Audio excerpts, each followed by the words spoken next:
Hoy vamos a seguir abordando la segunda sesión de este módulo. Habíamos dicho que justamente esta sesión correspondía a conceptualizar, caracterizar a la prevención y a los distintos modelos y estrategias que hay de aplicación en la actualidad. Ya habíamos visto en la clase anterior una introducción de lo que es el concepto de prevención, vimos algunos autores, algunas definiciones que hacen referencia a los distintos modelos que vamos a abordar en esta temática. Recordemos el modelo punitorio, el modelo situacional, el modelo social, el modelo comunitario. En la clase anterior vimos y desarrollamos el modelo punitivo. En esta oportunidad vamos a trabajar sobre el modelo situacional. Es un poquito largo.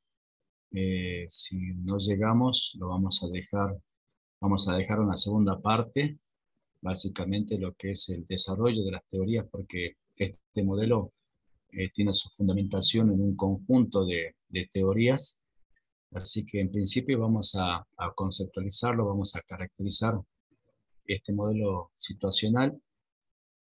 Y bueno, y si no llegamos con el tiempo, que yo creo que no vamos a llegar, vamos a dejar una segunda parte, como le decía específicamente, las distintas teorías que conforman justamente este modelo situacional, lo vamos a dejar para la próxima clase. Así que bueno, ahora vamos a compartir en la pantalla justamente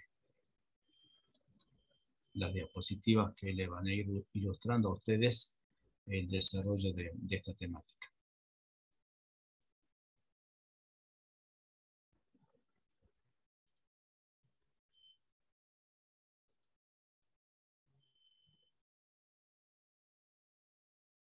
Bueno, ahí está.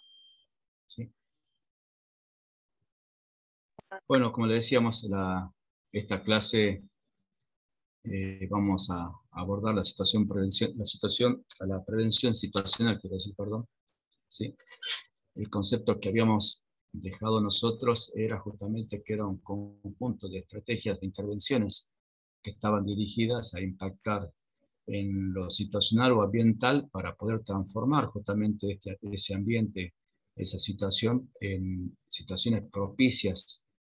Cuando decimos situaciones propicias para la comisión del delito, este modelo entiende de que justamente es el espacio el que genera, el que incide justamente en la ocurrencia del delito. Entonces, la prevención en este caso está justamente en transformar esas situaciones que de repente están incidiendo en la ocurrencia del delito. Justamente por eso es que hablamos de intervenciones, más allá del concepto, más allá del conjunto de teorías, estamos hablando de intervenciones básicamente, ¿sí? La prevención, decíamos, es la esencia de la seguridad, y bueno, y la prevención se hace justamente a través de las intervenciones, ¿sí? Intervenciones, dijimos nosotros, integrales, y en este caso estamos abordando la prevención situacional. Esta prevención situacional, en principio, tiene dos modelos de aplicación. Por un lado está la dimensión física y por otro lado está la dimensión social. Esa la vamos a ver en la diapositiva siguiente. Pero bueno, este modelo le decía, lo que busca básicamente, y digamos acá vamos a empezar a demarcar las características que tiene este modelo, es que busca justamente en esa intención de cambiar, de transformar las situaciones propicias para la comisión del delito dentro de los espacios o los ambientes. Lo que busca es aumentar los esfuerzos hacia el delincuente para que, bueno, justamente ese esfuerzo haga que de alguna manera disuada esa intención de querer cometer un delito, ¿no? Por otro lado, incrementar los riesgos de poder ser detenido, apresado y poder tener una sanción, una pena por esa inconducta que va a cometer. Y por otro lado, reducir las recompensas. Esto significa que obviamente las recompensas están en ese espacio, en ese ambiente, y obviamente que las recompensas el objeto de mayor valor, obviamente que es una mayor recompensa para la persona que quiere cometer este delito. En síntesis es eso, ¿no? Se trata de reducir la estructura de oportunidades que justamente son las propicias y las que de alguna manera generan el desarrollo del delito. Aquí vemos ya un poco más puntual, con el mismo concepto, podemos definir que justamente la finalidad de este modelo situacional es crear una conciencia colectiva de prevención, ¿sí? A través de la integración de, como decimos, de las distintas teorías y de las diferentes intervenciones que hay en como herramienta, digamos, intervenciones que hay en este modelo, lo que se busca es eso, ¿no? Crear una conciencia colectiva de prevención, como decía, para evitar que la persona que quiere cometer ese delito de alguna manera no lo haga, y obviamente también alertar a la persona que va a ser la víctima de poder también tomar medidas de autoprotección.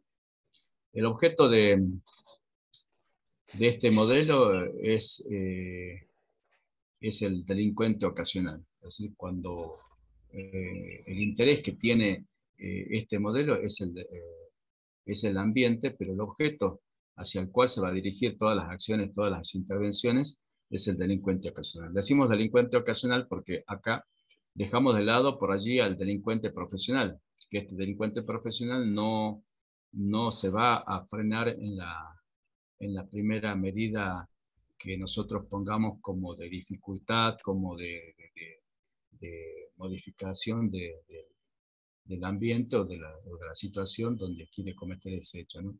Y también otra característica es que eh, está dirigido a determinados tipos de delitos, no a todos los delitos. Por ejemplo, hay delitos que ocurren en los ámbitos privados, que más bien acá, como estamos hablando de un plano situacional o ambiental, más bien está dirigido al espacio público, donde es justamente la institución policial, las fuerzas policiales, las fuerzas de seguridad, son las que tienen injerencia sobre estos espacios, y es generalmente este tipo de modelos es el que más utilizan estas fuerzas para poder disminuir la cantidad de delitos que ocurren eh, en un determinado espacio geográfico, ¿no?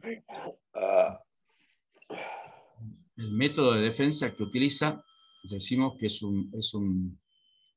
una medida de seguridad pasiva en cuanto al sujeto a proteger, ¿no? Cuando decimos medidas pasivas, acuérdense, hay medidas activas, medidas pasivas. Las medidas pasivas son aquellas que están y que de alguna manera restringen o retardan la ocurrencia de la conducta delictiva. Puedo ponerle como ejemplo, si yo quiero proteger mi casa, al lado tengo un baldío,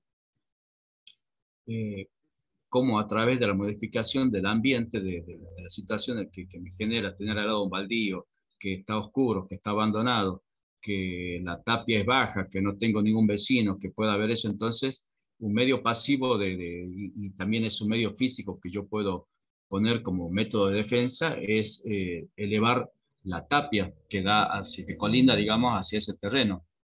Poner luces o poner una concertina que de alguna manera me signifique esa disminución del riesgo a través de lo que yo pueda generarle ese inconveniente o esa dificultad de la persona que quiere cometer el delito para poder ingresar a mi domicilio y poder cometer ese delito, ¿no? Y bueno, y acá en este caso, como ya le decía, como otra característica puntual es que el delito no es visto como una predisposición individual de la persona que quiere cometer el delito, sino más bien es tenido en cuenta como un conjunto de factores ambientales que justamente generan y que son propicios para la comisión del delito, y que estos actores que son los que están razonablemente motivados y son los que van a cometer el delito, ¿no? Como yo le decía, vamos a ver las diferentes teorías que hay respecto de esta modalidad, y bueno, para mencionarles nada más algunas, por ejemplo, habla de la teoría del delito, que tiene que haber un delincuente motivado, ¿no? Entonces se refiere a eso. Y el delincuente va a estar motivado en cuanto el ambiente o el espacio geográfico le permita o de alguna manera incida sobre la decisión de la persona a querer cometer ese delito. Bueno, yo le decía que justamente dentro de este modelo situacional existen dos dimensiones, ¿sí? Una de esas dimensiones busca impactar sobre la dimensión física. Cuando hablamos de dimensiones, y en este modelo básicamente estamos hablando de intervenciones que vamos a hacer, ¿sí? Como le decía, les vuelvo a reiterar, para hacer una prevención en este modelo situacional, buscamos las intervenciones que puedan modificar, que puedan alterar ese ambiente físico que es propicio para la comisión del delito. Entonces, como decíamos, una de estas dimensiones busca impactar sobre la dimensión física. ¿Cómo lo va a hacer? Es justamente modificando ese ambiente, ¿sí? Modificando las cuestiones físicas del lugar, de un lugar determinado. Por ejemplo, y esto muchos de ustedes seguramente lo deben haber trabajado como experiencia en distintos barrios, como es, por ejemplo, la iluminación de las calles y los espacios oscuros.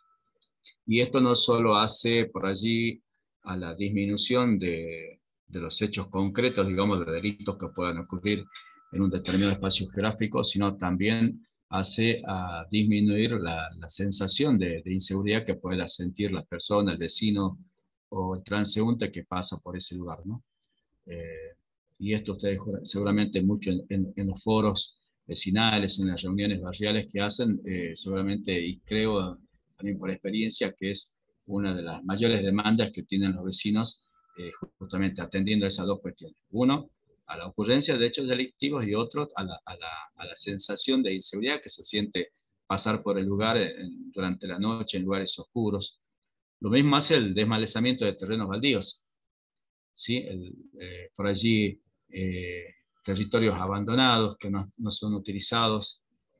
Baldío justamente significa eso, ¿no? Baldío no es sinónimo de basural, sino es sinónimo de un espacio que no tiene utilidad. Eso es el concepto de baldío, ¿no?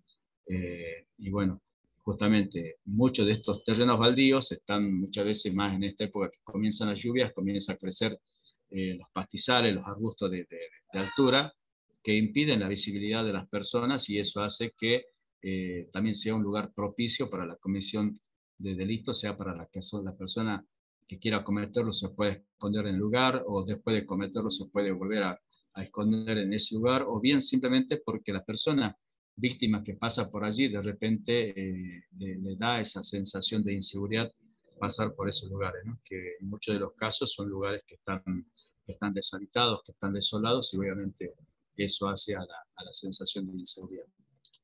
Lo mismo, y también seguro que es otra de las demandas que ustedes reciben a diario, en forma permanente y en mayor medida, que es el reacondicionamiento de las plazas y parques, ¿sí? Como yo le decía, aquellos lugares abandonados, como territorios abandonados por parte de la ciudadanía que no los utiliza o que los más lo utiliza. Entonces lo que busca eso es reacondicionar estos lugares. ¿Para qué? Para que justamente puedan realizarse allí todas las actividades sociales que son propias de esos espacios, ¿no? De recreamiento, de reunión de la familia, de actividades sanas, digamos, y no más bien al contrario, por allí de reuniones de personas que están ociosamente utilizando ese lugar o mal utilizando en diferentes horarios, en horarios que no corresponden, o haciendo actividades indebidas. Y bueno, y por otro lado también hace a modificar el espacio físico, por eso hablamos de dimensión física, a lo que es la instalación de cámaras de seguridad. Las cámaras de seguridad, más allá como se dice en la jerga, ¿no? De sumar ojos hacia la vigilancia, hacia la prevención, la instalación de estas cámaras, la visibilidad de estas cámaras, hace la disuasión, hace a que la persona que quiera cometer tenga la intención de querer cometer el delito, de alguna manera desista de esa actitud. Como decíamos, todo esto en base a las distintas teorías que vamos a ver, ¿no? Hay una teoría que habla de costo-beneficio, entonces, y habla de... Son todas teorías que se van complementando. Habla la teoría de la racionalidad, o sea, la elección de la persona que hace de ese lugar, si es beneficioso, si va a obtener el objeto que está buscando, si los riesgos son elevados, si el objeto tiene valor. Todas esas cuestiones hacen referencia a eso, ¿no? A la decisión racional que hace la persona que quiere cometer el delito. Entonces, la instalación de cámaras dentro de la dimensión física hace eso, hace que la persona que quiera cometer el delito ve que hay instalación de cámaras, ve que justamente la pena que va a recibir por cometer ese delito es bastante probable al entender de que hay una cámara que lo está filmando y que va a salir como justamente una forma de identificar o reconocer a esta persona que va a cometer el delito. Y dentro de la instalación de cámaras, dentro de lo que es la visibilidad de cámaras, también están los carteles que indican que hay una zona monitoreada, que hay una zona que está vigilada. Todas esas cuestiones también inciden y son, digamos, parte de lo que es, de lo que son las intervenciones en la dimensión física, ¿no? De trabajar sobre el espacio para poder generar ese efecto disuasivo que es lo que busca esta prevención situacional. Y bueno, y por allí después las otras son, como le decíamos, las medidas de protección física, que era el ejemplo que yo le estaba poniendo. Hay medidas de protección física que yo puedo poner sobre mi casa, o como le decía, elevar las tapias que dan hacia los baldíos, poner rejas en las ventanas, en las puertas, poner doble cerraduras de seguridad, poner alarmas, poner iluminación, poner concertinas, una serie de medidas que hacen justamente a la modificación de ese espacio físico sobre el cual yo quiero proteger y que, como decíamos, va a significar una disminución en cuanto a ese proceso de elección que hace el futuro delincuente de querer cometer o no un hecho delictivo. Bueno, y después está la otra dimensión, la dimensión social. Decíamos nosotros, ya no incidir sobre el espacio físico en sí, sobre la estructura de las casas, de las calles, de los barrios, de los terrenos que están por allí abandonados, plazas, sino más bien la dimensión social hace referencia a la actividad que se puede realizar en ese territorio, en ese espacio definido justamente sobre el cual se quiere implementar este tipo de prevención situacional. En esta dimensión vamos a remarcar dos grupos importantes. Por un lado están los vigilantes profesionales y por otro lado están los vigilantes no profesionales. Los primeros obviamente son los policías y decimos los cuasi policías, vamos a ver cuáles son. Y en los no profesionales donde está la vecindad, que es justamente uno de los modelos más, que más se ha propiciado, que más se ha propagado, no solo a nivel internacional, sino también acá en Argentina y en nuestro medio también a través de la policía comunitaria, es justamente los planes alertas que responden a este tipo de modelos, ¿no? Bueno, allí vamos a desarrollar un poco más lo que es la dimensión social. Como le decíamos, la dimensión social tiene por un lado, uno de los grupos son los vigilantes profesionales. Obviamente los primeros que tenemos nosotros son las fuerzas de seguridad, las fuerzas policiales, que son las que en determinados territorios tienen ese control formal del delito, ¿no? Es decir, que tienen responsabilidad directa sobre la disminución del delito y obviamente de intervenir esos espacios públicos donde existe la comisión del delito. Y por otro lado están los, decimos, cuasi policías, que son básicamente aquellos que por allí tienen esa formación profesional, pero que obviamente no tienen, no son policías, no tienen esa responsabilidad, ni tienen la autoridad justamente para poder intervenir en algunos casos en la ocurrencia de un delito como responsabilidad, digamos, ¿no? Que es delegada por el Estado. Decimos los policías, allí tenemos la institución policial local, siempre la policía local, y después dentro de los cuasi policías nombrábamos nosotros a las guardias urbanas. Estos grupos que se están proliferando en distintos municipios, tanto de acá de Salta capital como del interior, son personal propios de los municipios, que en casi todos los casos están uniformados, obviamente no llevan armas de fuego, para poder intervenir, ya que las intervenciones preventivas que hacen estas personas están más orientadas en los casos concretos de acá de Salta, en la provincia de Salta, por ejemplo, como en Rosario de la Frontera, son utilizados como operadores de cámaras de seguridad. Son utilizados, como lo vemos acá en la ciudad de Salta capital, haciendo patrullajes de a pie o motorizados o en vehículos. Acá vemos en forma permanente y ya más habitual en las plazas, en las calles, en los espacios céntricos, este tipo de personal de los municipios que tienen inclusive uniforme negro con algunos detalles en color naranja.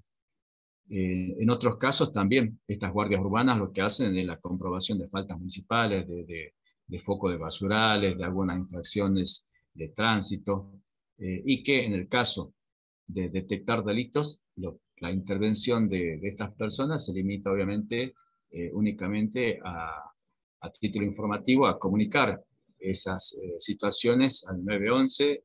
Ya en la provincia tenemos implementado nosotros este sistema básicamente en toda la provincia y obviamente a dar la intervención, la comunicación, digamos, de este tipo de eventos, de delitos que puedan ocurrir a través de también de no solo los medios de comunicación radiales, sino también telefónicos que puedan ser provistos para estas personas.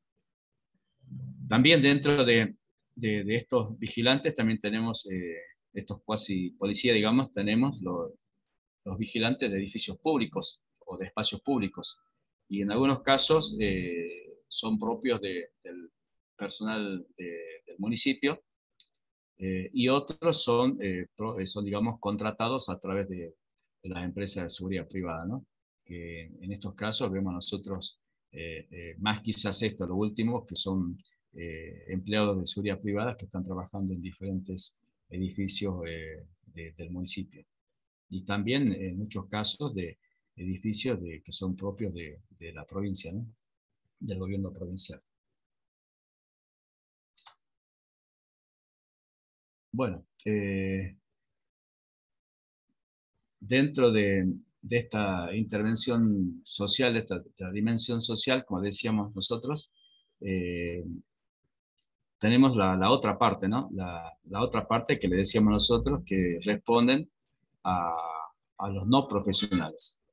¿Sí? Estos no profesionales básicamente son, los vigilantes son los propios vecinos, que son vecinos organizados que eh, procuran justamente proteger sus territorios. Estos territorios pueden ser una cuadra, puede ser una manzana, puede ser un sector de un barrio o un barrio completo.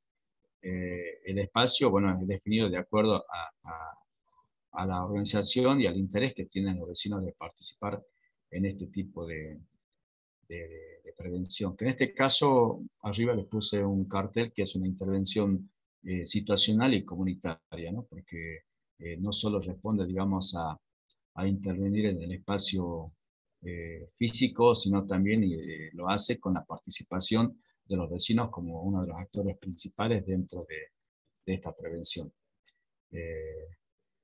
Bueno, allí en inglés tienen ustedes el nombre de lo que es la vigilancia de la vecindad. Y como le decimos, ¿qué buscan y cuál es la actividad o las acciones que realizan de prevención estos vecinos organizados? Tenemos la vigilancia como autoprotección. Decíamos nosotros, en espacios determinados, y básicamente sobre las personas que son determinadas como sospechosas, ¿no? Vamos a ver más adelante qué entienden por allí como sospechoso o sospechosas, personas sospechosas estos vecinos organizados. Y dentro de las acciones que realizan, como decíamos, las principales, la, la principal función es la de dar el alarma. El alarma llamando al sistema de emergencia 911 o al patrullero policial.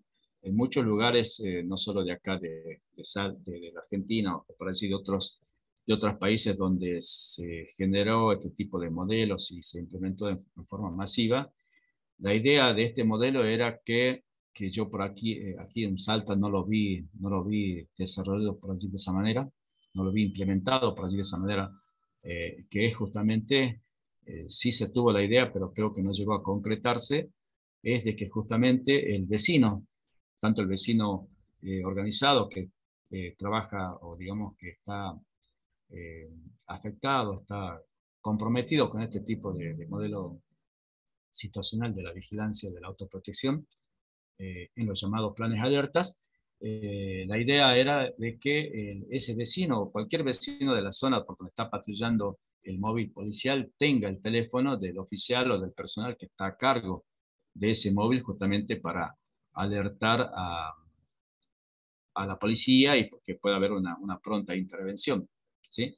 Pero bueno, en este caso muy poco eso se ha dado. Obviamente eso también tiene que ver con una cuestión de confianza, tiene que ver con una cuestión de asignación de recursos y obviamente también de un sostenimiento y de una permanencia en cuanto a la definición de los responsables de un determinado sector, cuadrícula o punto en particular específico, crítico o estratégico que podamos definir nosotros dentro de la prevención situacional, ¿no? Entonces, por allí esas cuestiones hacen a esa dificultad de que por allí esta parte que yo le decía, de que el vecino pueda conocer primero al personal, al oficial que está trabajando en su territorio y que tenga un número de contacto, por allí obedecen a esas situaciones de dificultad que estaban nombrando, ¿no? Bueno, los tipos de alarmas que podemos encontrar dentro de este tipo, digamos, son de alertas. Podemos tener por un lado decíamos las llamadas 911 o las llamadas al patrullero, que en algunos casos por allí la confianza del vecino que conoce al personal que trabaja en una dependencia a lo mejor por allí lo tiene. Pero las otras alarmas son las alarmas locales que se dan justamente en el mismo territorio donde se está implementando este tipo de prevención, que son las alarmas sonoras, son las alarmas lumínicas, es decir, encender los reflectores que pueda tener un vecino, las personas, encender las luces de las casas. Obviamente los grupos de teléfonos, que la mayoría de los vecinos que participan de este plan alerta, en muchos de los casos lo tienen, entonces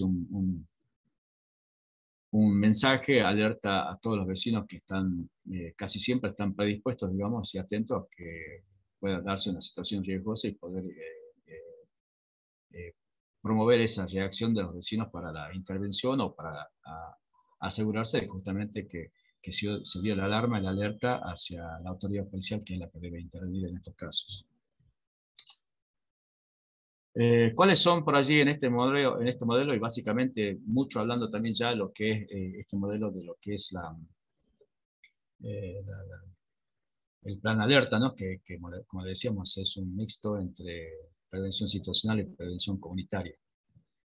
Acá vamos a nombrar las críticas positivas y las críticas negativas. Eh, Me estoy olvidando algo de que quería comentarles respecto de estos modelos. Bueno, sí, me acordé. Era justamente de que nosotros ya empezamos la clase anterior a hacer un reconto de todos los distintos modelos que se han venido implementando como un proceso histórico, ¿no? Y que les recuerdo, hablamos del punitorio, ahora estamos hablando del situacional, después del social y después del comunitario. Eh, no es que en este proceso histórico se fue mejorando, ni se fue dejando de lado uno para implementarse otro, sino que más bien hoy en la actualidad, en esta contemporaneidad, nosotros tenemos eh, un conjunto, digamos, de intervenciones que se aplican de una manera en mayor medida, en menor medida, con mayor eficacia, menor eficacia, con más ímpetu en un caso y menos en el otro, pero todas estas están vigentes, ¿sí?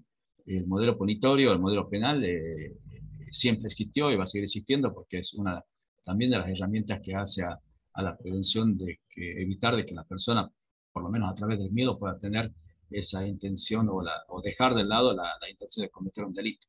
En este caso estamos viendo el modelo situacional, pero como les decía, siempre en casi la mayoría, y debe ser así para lograr una prevención mucho más ajustada a estos tiempos, es justamente una prevención integral. Y bueno, es por eso que estamos desarrollando, pero en este caso, obviamente lo hacemos en forma separada para para abordarlo en forma más didáctica. Y bueno, pero como le decía, vemos, por ejemplo, el caso del plan alerta y vemos, como le decía, que tiene una integración del modelo situacional y también del comunitario. Bueno, eso quería comentar, me estaba olvidando.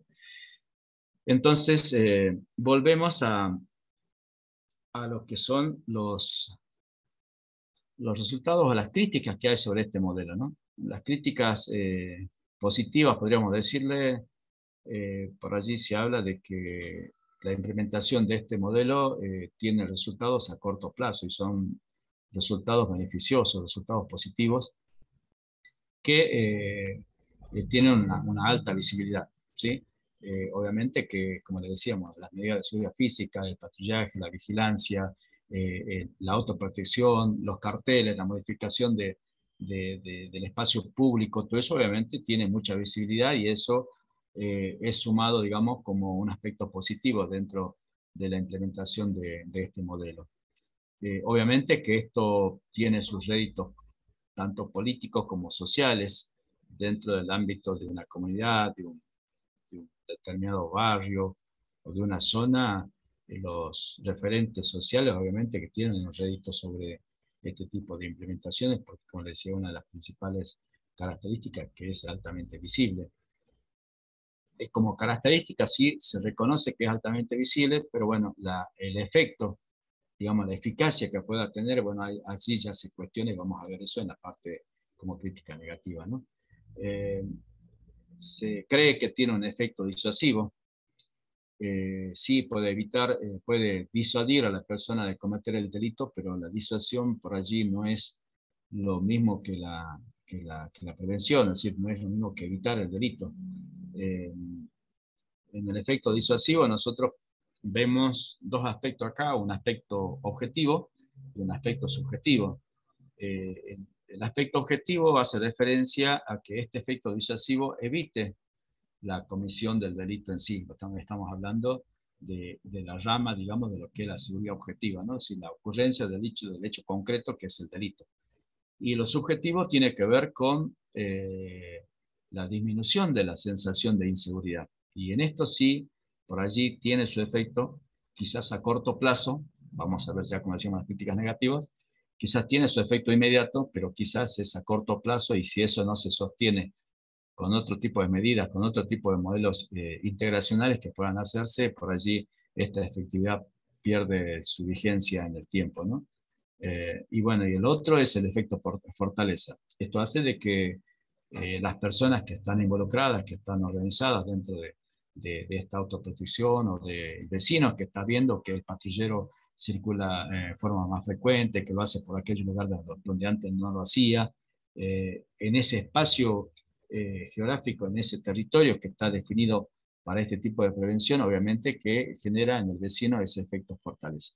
El efecto fortaleza, es decir, yo me siento seguro porque me siento protegido, me siento cuidado por las personas que están trabajando en este tipo de modelo, como decíamos, ya vimos anteriormente, los profesionales y los no profesionales, que son los policías, fuerzas de seguridad, fuerzas armadas, y los vecinos organizados o autoprotegidos, ¿no?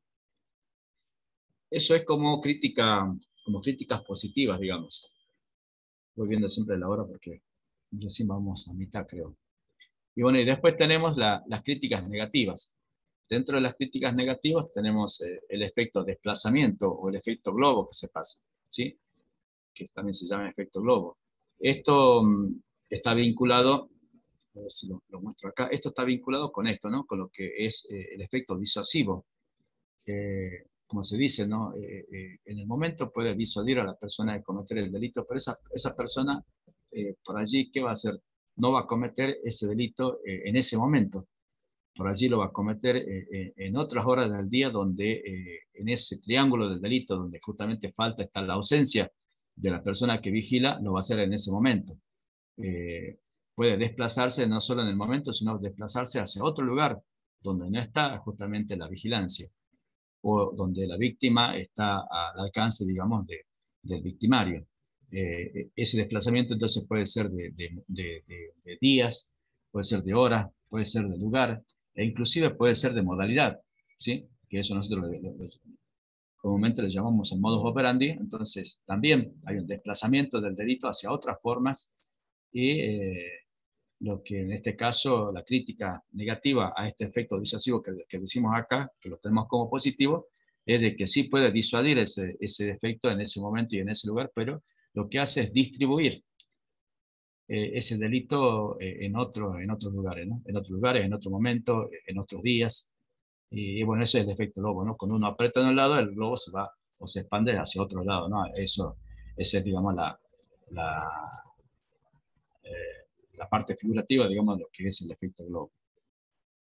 Decimos, por otro lado, como efecto negativo, como crítica negativa, es la exclusión social, porque bueno, cuando decimos nosotros que genera un efecto fortaleza, lo que vimos acá, la última característica de la parte positiva, el efecto fortaleza, por un lado, es decir, yo estoy pendiente de la persona, el vecino organizado, está pendiente por allí de que va a ser víctima, de que puede ser víctima de un hecho delictivo.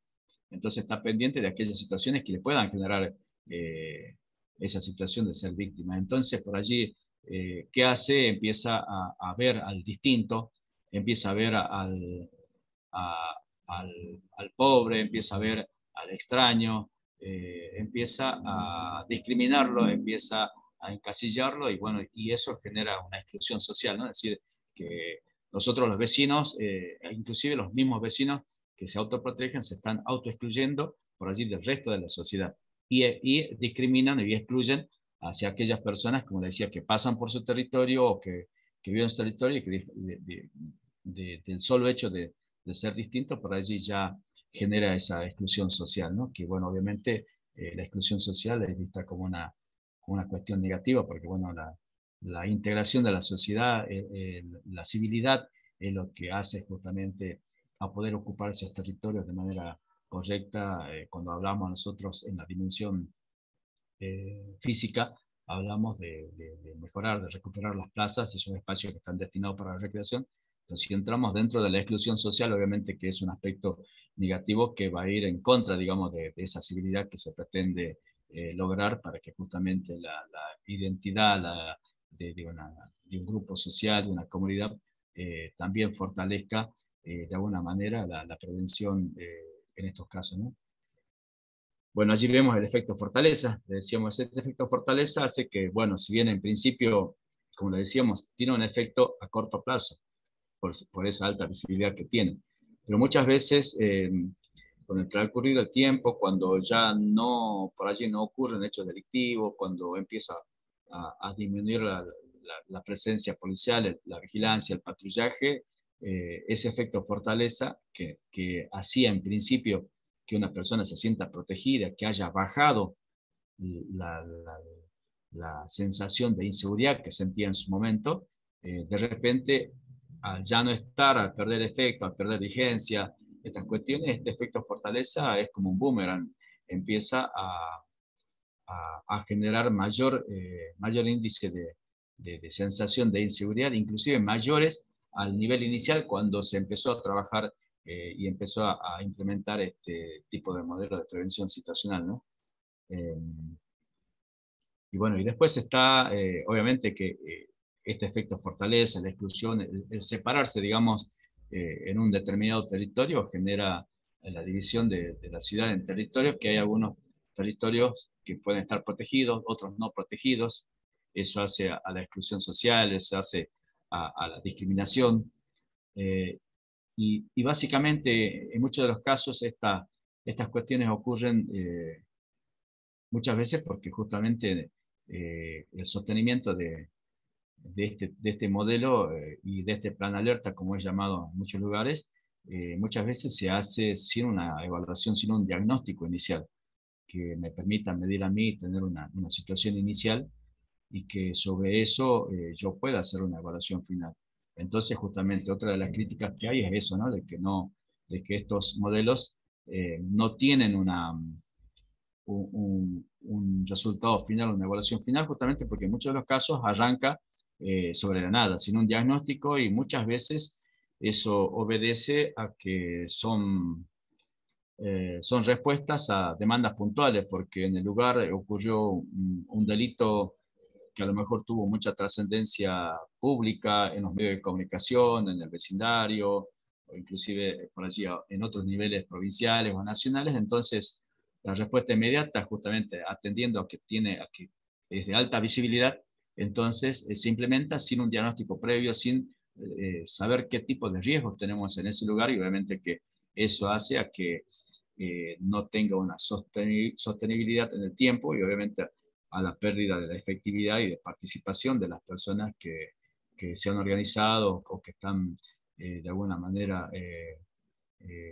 viendo que necesitando, digamos, este tipo de intervención, ¿no? O sea, las perspectivas que el vecino tenía respecto de la implementación de este tipo de modelos de prevención, de repente cae en esa situación donde empieza el descreimiento, la desconfianza, la falta de participación, y eso, como le decíamos, hace a que por allí el delito puede incrementarse en la cuestión objetiva y que la sensación de inseguridad en la parte subjetiva también, inclusive, como decíamos, llegue a niveles superiores del momento en que se ha iniciado en la implementación de este tipo de modelos. Eh, y bueno, y lo más grave por allí, dentro de las críticas negativas, es esta última parte que las puse con mayúsculas, que son las desviaciones. Estas desviaciones hablan mucho de lo que es el vigilantismo, ¿sí? El vigilantismo por allí es la deformación de lo que es la autoprotección.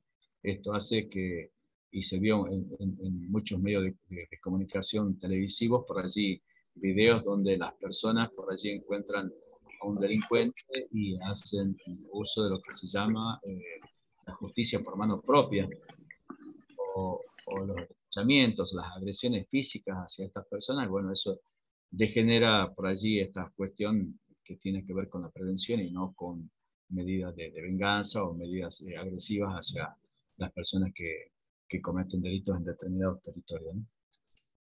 Bueno, creo que vamos bien dentro del horario. Voy viendo siempre la hora para... Nos queda 10, 15, 20 minutos nos queda. Bueno. Dentro como le decíamos, dentro de las intervenciones, esto por allí retomando un poquito el tema de los conceptos y las características de la prevención situacional, decíamos que las intervenciones en este modelo es lograr la reducción del delito.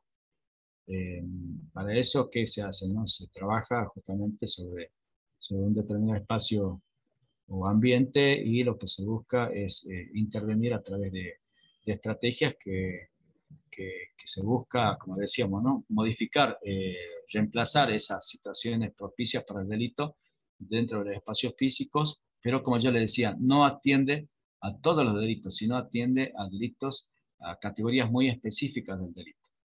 Como yo le decía, no a todos. Por ejemplo, hay delitos de estafa, hay delitos de violencia que se generan en el ambiente privado, por ejemplo, por poner un ejemplo, no atiende a esas cuestiones, sino a determinado tipo de delitos, ¿no? Por allí más bien son los delitos comunes o los delitos que más se generan en los espacios públicos. De allí justamente las dos dimensiones, ¿no? De trabajar en la parte física y trabajar en la parte social dentro de lo que es el espacio público, digamos, donde se generan los delitos. Y como le decíamos, este modelo situacional responde a una serie de teorías. Y como le decíamos, no es una teoría que excluya a la otra, sino es un nexo de teorías, en este caso específico de la prevención situacional, ¿no? Es un nexo de teorías ¿qué consideraciones tienen estas teorías, ¿no? Por un lado, que el delito no se manifiesta de manera aleatoria en el tiempo y en el espacio. Es decir, que el delito no se da por casualidad dentro de un espacio, de un territorio determinado, ¿sí? No se da porque sí en un determinado lugar ni en un determinado momento. Se da porque justo en ese tiempo y en ese momento existen la conformación de los tres elementos que hacen referencia al triángulo del delito, que lo vamos a ver, creo que si llegamos a ver esta última parte, lo que es el triángulo del delito, ¿no? Está el delincuente, está el delincuente motivado, la víctima, que tiene el objeto preciado, y obviamente la ausencia del vigilador, ¿sí? Eficaz, decimos, que pueda brindar una respuesta eficaz, ¿no? Dentro de estos tres elementos, como le decíamos, el delito no se manifiesta así porque sí, no es casualidad que el delito ocurra en un lugar y en un determinado momento. Esa es una de las características, digamos, dentro del conjunto de teorías. La otra dice que si no existen lugares o momentos específicos, alguien dice que sí, que la ocurrencia del delito sí obedece a que hay lugares y momentos específicos en los que son propicios para el delito, sí, que son más prevalentes. Más prevalentes significa que son más preponderantes, digamos, para que pueda ocurrir el delito. Y bueno, por eso es que se busca trabajar en el espacio o en ese ambiente. Lo que se busca trabajar es sobre determinadas variables. ¿Cuáles son las variables? Es el contexto y son los factores ambientales, ¿sí? ¿Por qué sobre esos dos? Porque se entiende justamente que respecto del individuo es la, digamos, es la constante, es el factor constante que siempre existe, que es la persona que está predispuesta a cometer el delito. Esto basado en la teoría de la racionalidad, en la teoría de las, eh, de las actividades rutinarias y una serie de medidas de teorías que la vamos a ver, la vamos a desarrollar. Si no en esta clase, la vamos a hacer en la próxima, ¿no? Bueno, a ver, acá tengo el listado de las teorías, de las principales teorías que conforman, digamos, este modelo situacional, de prevención situacional. La primera es la teoría de la elección racional. Esa vamos a ver si la desarrollamos. La teoría de las actividades, la teoría de la elección racional es básicamente que la persona que quiere cometer el delito razona antes de cometer el delito y razona a través de una serie de factores y obviamente que toma la decisión de cometer o no el delito, ¿no? O sea que es una actividad voluntaria, digamos, en este sentido. La teoría de las actividades rutinarias hace referencia a las actividades que son propias, digamos, de los ciudadanos, de un determinado sector poblacional en un determinado lugar, y que hace que esas actividades rutinarias de las personas impulsen la comisión del delito.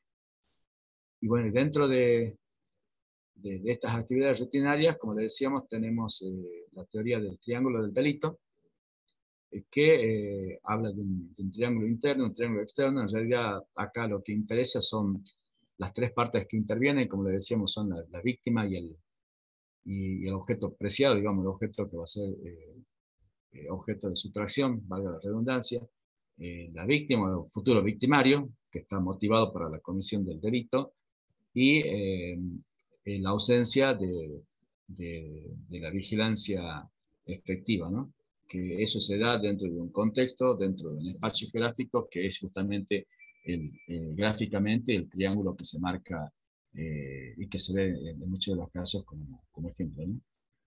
Después está la teoría del patrón delictivo, también responde a la modalidad, a la experiencia que tiene la persona en cometer el delito, que lo hace de determinada manera, que lo hace utilizando un patrón de conducta que es aprendido con experiencia justamente de la persona que comete este tipo de delitos. La prevención criminal basada en la modificación del ambiente físico. Por allí es un poco lo que hablamos nosotros al principio, que es iluminar las calles, eh, eh, limpiar los baldíos, desmanezar los baldíos, arreglar las plazas, pero va un poco más allá de eso, ¿no? Va un poco más allá de eso, como le decíamos, también con las medidas físicas que pueda uno poner no solo en las casas, no solo lo que es alarma, iluminación, rejas, concertinas, cerraduras de seguridad, sino también no solo modificar las casas, la iluminación y todo lo demás, sino también poder modificar las calles, las veredas, el espacio natural. Eh, por ejemplo, el espacio natural es, si un árbol coposo me significa que me da oscuridad en la iluminación, me tapa en determinado lugar que no es visible para la circulación de las personas, o que las calles no permitan la circulación de vehículos, únicamente peatonales, y que esas calles sean oscuras, que las esquinas por allí tienen más visibilidad que los pasajes, que los callejones oscuros, o aquellas calles que no tienen salida, los mismos edificios que también en muchos casos son edificios o barrios cerrados, que todo eso hace justamente a trabajar sobre la prevención, modificando lo que es el ambiente físico, ¿no? Después está la teoría del espacio defendible, ¿sí? Que aquí hay varias teorías, varias publicaciones que hablan de las ventanas rotas, es decir, que si nosotros tenemos un edificio donde hay una ventana rota, lo más seguro es que vengan otras personas y terminen de romper las ventanas que están sanas. Es decir, si nosotros mostramos una situación de decadencia, de dejadez, de abandono, lo más probable es que ese espacio, ese territorio que es nuestro, que es de un ciudadano, de un grupo de una comunidad de repente pueda ser utilizado por otras personas y pueda ser ganado en lo que es la delincuencia, ¿no? Después dice la policía orientada a la solución de problemas. En este caso refiere a que obviamente que en las intervenciones que realiza la policía, más aún en las intervenciones que las realiza en forma conjunta con la comunidad, si la policía no tiene este enfoque, es decir, tengo que solucionar el problema al vecino, principalmente al vecino, sea el que está organizado, sea el vecino que va a ser beneficiario por allí de este modelo prevencional, le interesa que la solución que tiene en su barrio, en su casa, sea solucionado. Si el vecino le está diciendo, hay personas que todas las noches deambulan robando objetos de mi casa, del vecino, de rompe la plaza, o que hay una zona roja en mi casa que pasan, están todas las personas allí cometiendo ese tipo de infracciones a la ley de contravención y todo eso, y el policía, por más que determine un horario, una secuencia de recorrido y no le brinde solución a esas cuestiones, para el vecino y para este tipo de modelo no tiene eficacia esa implementación. Entonces, sí o sí, esta característica y esta teoría de la policía orientada a la solución de problemas tiene que ser una de los casos puntuales que debe sí o sí tenerse en cuenta, ¿no? Y después, bueno, está también la policía de tolerancia cero, que, bueno, si bien es criticado por ser un modelo altamente reaccionario, que es represor y estas cuestiones, la idea, digamos, de tolerancia cero está básicamente enfocada a que si la policía, que es el órgano, la institución que está encargada, es la institución que formalmente tiene el control social sobre un determinado espacio geográfico, sobre una determinada población, si permite por allí de que las personas cometan delitos menores, obviamente que eso va a llevar a que estas mismas personas luego cometan delitos mucho más graves. Entonces, por allí la teoría esta apunta a la prevención, de decir, bueno, no dejemos que pasen cosas menores porque después van a pasar cosas mucho más graves, ¿no? Bueno, esto por allí lo vamos a desarrollar en las próximas clases, son las 7. A ver, vamos a ver si podemos avanzar con alguna de estas teorías, con las primeras, a ver si. Y después terminamos la próxima clase, la que sigue. Vamos a retomar la teoría de la elección racional. Decíamos que en esta teoría, si bien no interesa, lo que interesa básicamente es trabajar sobre el espacio físico, sobre un determinado espacio o ambiente, esta teoría se basa en que dice que las personas que cometen el delito lo hacen a través de un proceso de toma de decisiones. Y este proceso de toma de decisiones dice que es igual, es una estrategia cognitiva igual a cualquier otra persona, que por ejemplo en el ámbito comercial quiere implementar un negocio, ¿qué hace? Hace una evaluación de los costos, hace un presupuesto, hace un estudio de mercado y toma la decisión de poner ese negocio, ¿sí? Y después, ¿qué hace? Sobre esa elección, la implementa a esa elección y obviamente pone una casa comercial, ¿sí? Entonces, esta teoría de la elección racional hace referencia a eso, que las personas tienen un proceso de toma de decisiones como cualquier otra persona. Por ende, cualquier persona que esté en un ambiente propicio para la comisión de delito, puede ser un potencial infractor que pueda cometer un delito, ¿no? Dice que en esta elección racional, las personas que cometen el delito, ¿qué es lo que buscan? Buscan beneficiarse a través de ese comportamiento ilícito, ¿no? Como le decíamos, esto implica que el delincuente o la persona que tiene la intención de cometer un delito, ¿qué hace? Sobre un conjunto de información que tiene, que esta información puede ser parcial, porque no tiene tiempo para hacerse de toda la información, porque no tiene la capacidad de reunir toda la información o porque no está disponible toda la información, tiene la intención de cometer el delito, decide cometer el delito, se toma la decisión y sobre esa elección que hace, la realiza, ¿no?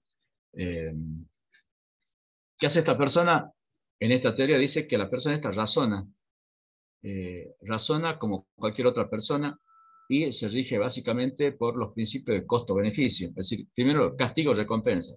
Castigo es decir, a ver, voy al lugar, hay policía, ¿qué puede pasar? Lo más probable es de que el policía detecte mi presencia, detecte mi actividad delictiva y me detenga, y obviamente que eso va a significar después un proceso penal donde voy a recibir una sanción penal, y eso es lo que es, digamos, el castigo, ¿no? Hace ese razonamiento. El otro razonamiento que hace es saber cuál es el objeto que yo del cual me quiero hacer, del cual quiero sustraer. Obviamente hace ese razonamiento sobre la recompensa. La recompensa es buena, vale la pena ese objeto que yo quiero, del cual quiero hacerme, o evalúo, digamos, ¿no? El castigo es muy severo, ¿qué hago? Entonces toma la decisión y hace esa evaluación costo-beneficio, es decir, cuáles son los costos que me puede demandar la ocurrencia del delito. En los costos no solo es la pena, sino también es muchas veces el esfuerzo que yo pueda hacer.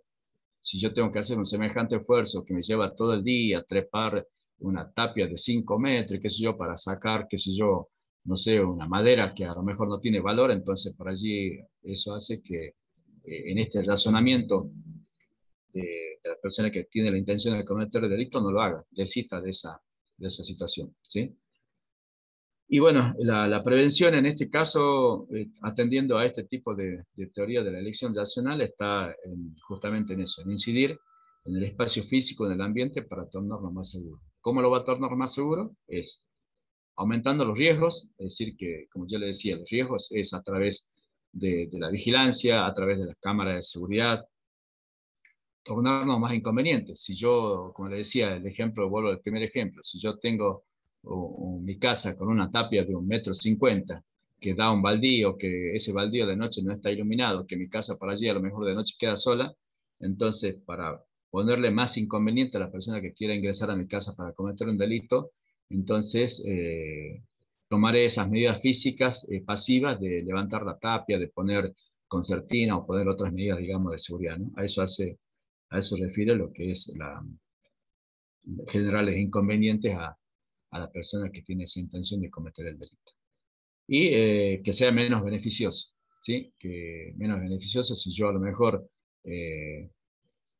circulo con el celular por la calle, con el celular último modelo, y que voy caminando por la calle, cruzo las calles sin mirar hacia las personas que me rodean, sin mirar a las personas que circulan alrededor mío, que lo hago de noche y todas esas cosas, entonces lo más probable es que la persona que hace ese razonamiento diga, bueno, sí, ese es un elemento valioso, y es beneficioso cometer el delito porque obviamente los costos son menores, porque no hay presencia policial, porque es oscuro, no me va a reconocer, el lugar de escape es de fácil entrada y salida, porque la movilidad que tengo y el acompañante que tengo me permiten hacerlo. Entonces una serie de evaluaciones razonables que la persona elige y decide hacerlo, ¿no?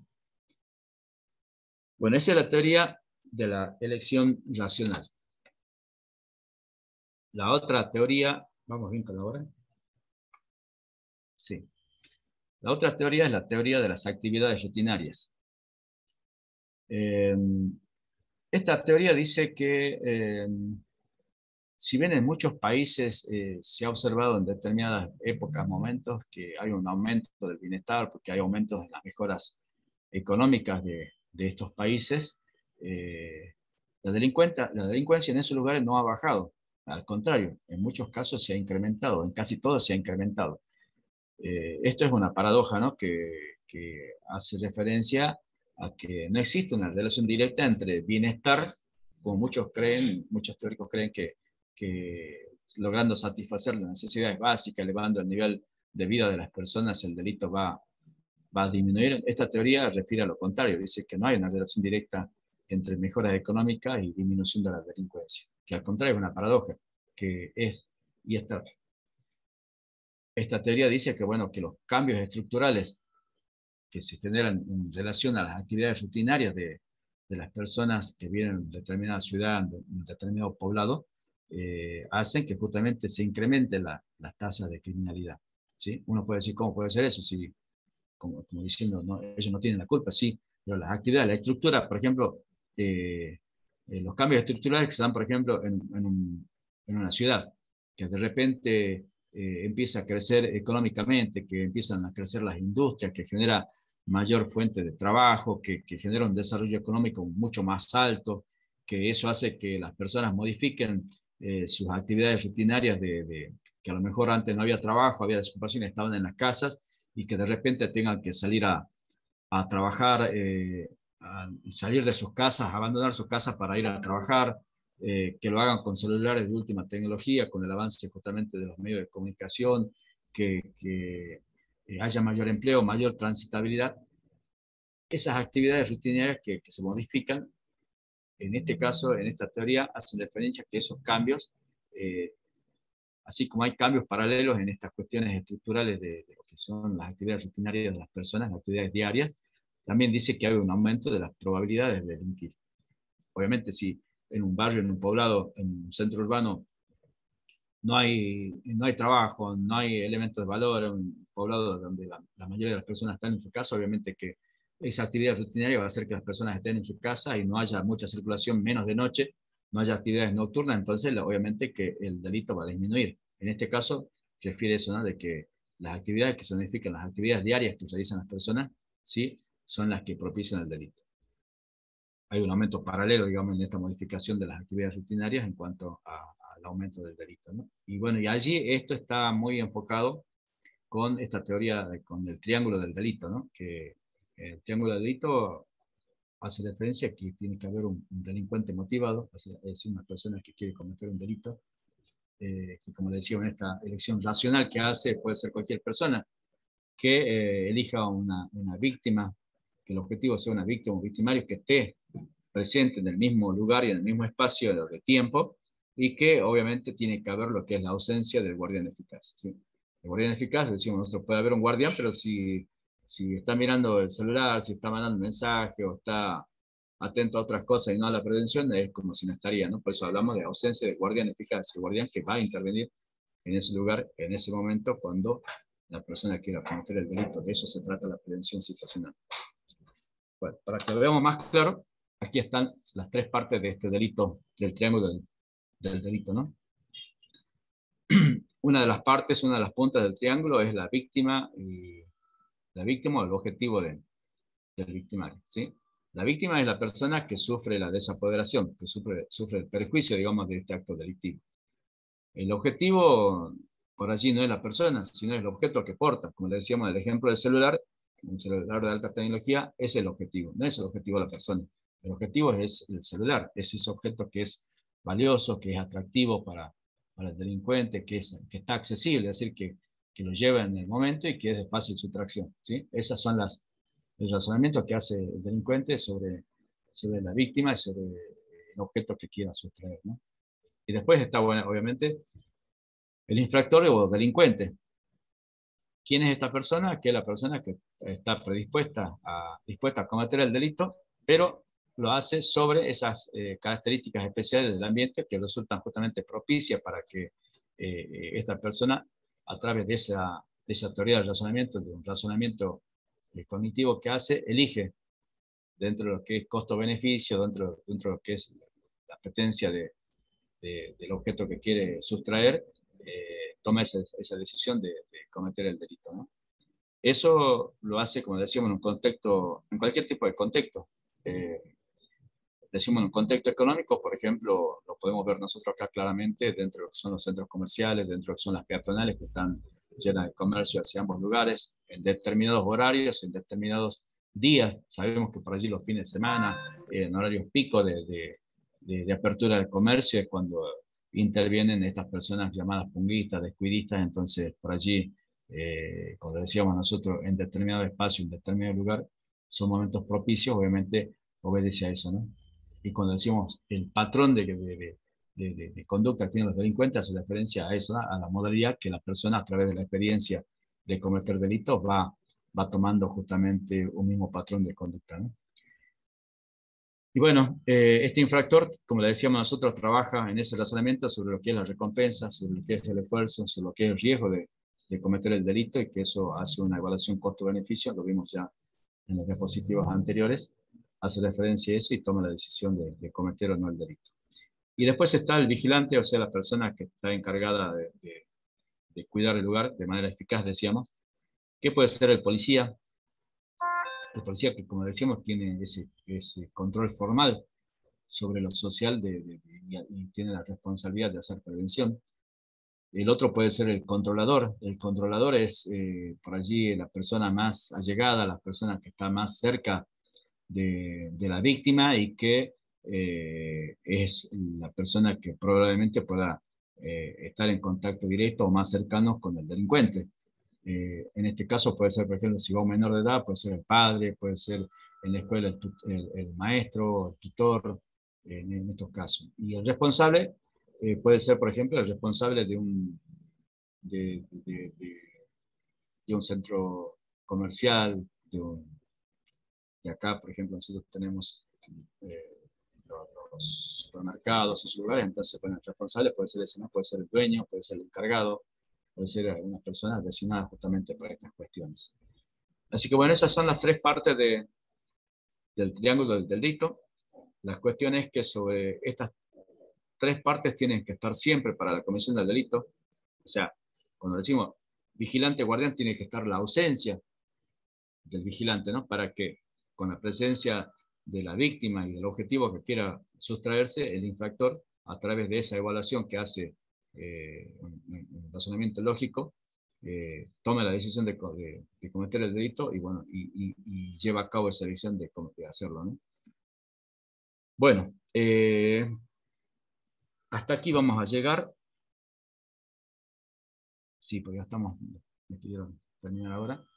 Así que bueno, brevemente, alguien que quiera hacer algún comentario, alguna pregunta, acotar algo más sobre lo que vimos, eh, le doy la palabra, hago un poco de silencio y le dejo lugar para que de forma verbal o bien a través de mensaje me formulen algunas preguntas. ¿Sí? Bueno, estoy viendo unas caritas allí, no sé si es de... ¿Entendieron la temática de hoy o no? Si con el dedo me hacen así, está todo bien. Vamos dos. Aguirre no se ve si está. Bueno, ahí está, ahora sí. A ver, acá dice, había una pregunta aquí. Eh,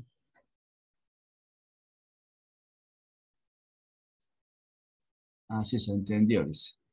Bien. Sí se entendió, bien, bien. Bueno, ¿alguna consulta? Así ya damos por cerrada la clase. ¿Sí?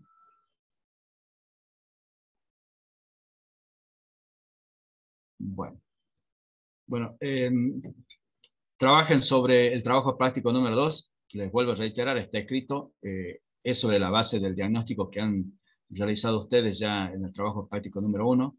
Este trabajo 1 y 2 les va a servir de base para concluir ese esquema de prevención integral en el trabajo práctico número 3, y a su vez los tres trabajos prácticos le van a servir a ustedes para trabajar sobre lo que va a ser la certificación de los conocimientos que ustedes están adquiriendo acá en este módulo, ¿no? Así que eh, háganlo en la conciencia, háganlo en el término y en la forma que se les está pidiendo, y cualquier consulta estamos a su disposición en las próximas clases o bien a través de los foros de consulta, ¿no? Y estoy subiendo un foro de debate también respecto atendiendo al objetivo actitudinal, ¿no? Es decir, qué importancia le damos nosotros a este tipo de prevención integral que es la que uno pretende mostrar y que ustedes adopten como modalidad de prevención, ¿no? Entonces, en ese sentido, vamos a trabajar en el foro, cada uno haciendo su opinión respetuosa, si es disidente del compañero, que sea con fundamento y con respeto, y bueno, sigamos trabajando. Bueno, nada más, me despido, les deseo muy buenas tardes y nos estaremos Dios mediante viendo la próxima clase, ¿sí?